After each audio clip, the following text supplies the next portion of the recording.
With the fourth pick in the 2023 Bro-Am Draft, the Hammercock Hearn Toon Squad selects.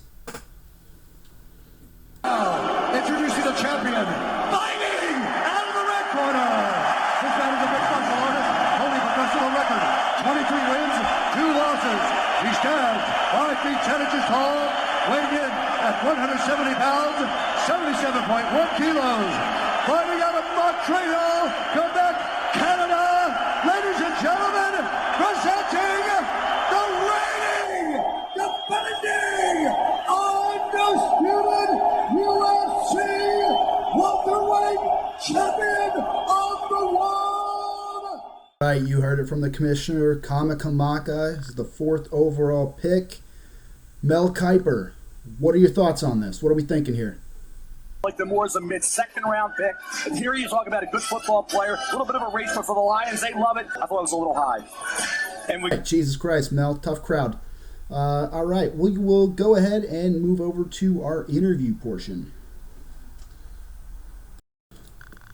All right, we are here with Kama Kamaka. Thank you for being here. We have some interview questions that we'd like to ask you. So tell me a little bit about yourself and the type of person that people are going to be playing against day one of the 2023 Bro-Am. Nice. I'm Kama Kamaka. I'm from the island of Oahu, like a small town called Kailua. I'm the class of 21 at the University of San Diego. I play like a nickel safety linebacker hybrid at USD.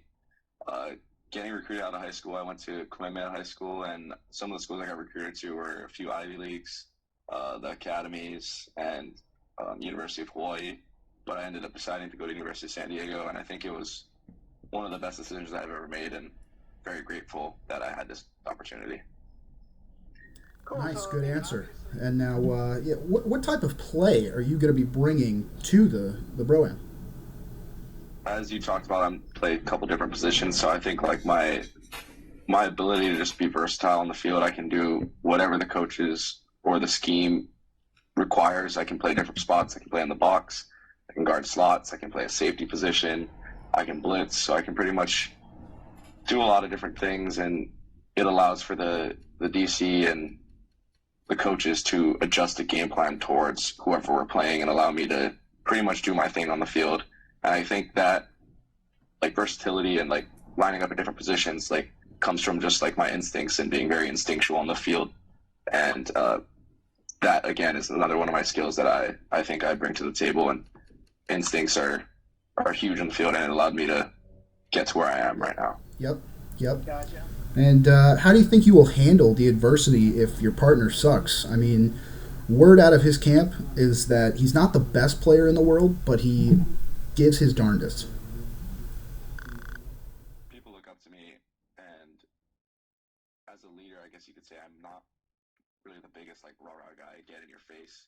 I definitely will hold you accountable if you aren't doing your job, but I think the biggest attribute for my leadership is leading by example and just being there every snap, every play, day in, day out, going 1,000%, doing my thing, and just like showing people that like hard work really plays off, and that that's like my leadership quality, and I think that's like what I like most out of leaders as well. So I definitely want to emulate that whenever I'm on the field or off the field.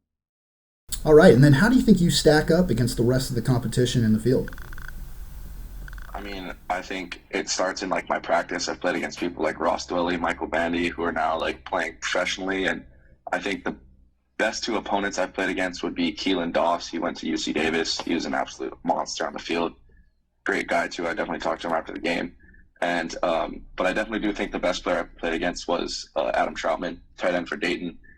All 3 years I've started against Dayton, so I was pretty much matched up with him a lot of the games. So I mean, I've watched him in film for all these years, and he definitely popped out on the film. He can do it all, and I think he's showing that guys from small schools can compete at that level, and he's an elite talent, and he deserves it. And he's an awesome player. I think you will fare in the long drive competition. Is this, have you been training in the gym? Have you been doing any strength training for this to try to prepare? obviously, if you want to perform at the highest level, you got to love the weight room, and I definitely do. I love lifting, working out. It makes me feel good, and I trust my strength coach, Mark Lamoureux, a lot in his programs, and I've definitely gotten way stronger over the years. So, I mean, you just got to love the weight room, love lifting, and I guess like he's gotten my numbers to pretty high, and a lot of things I work on now, however, are functionality and things like power cleans, where my max is probably around 315, and squat around like 550-ish, and bench around like 345.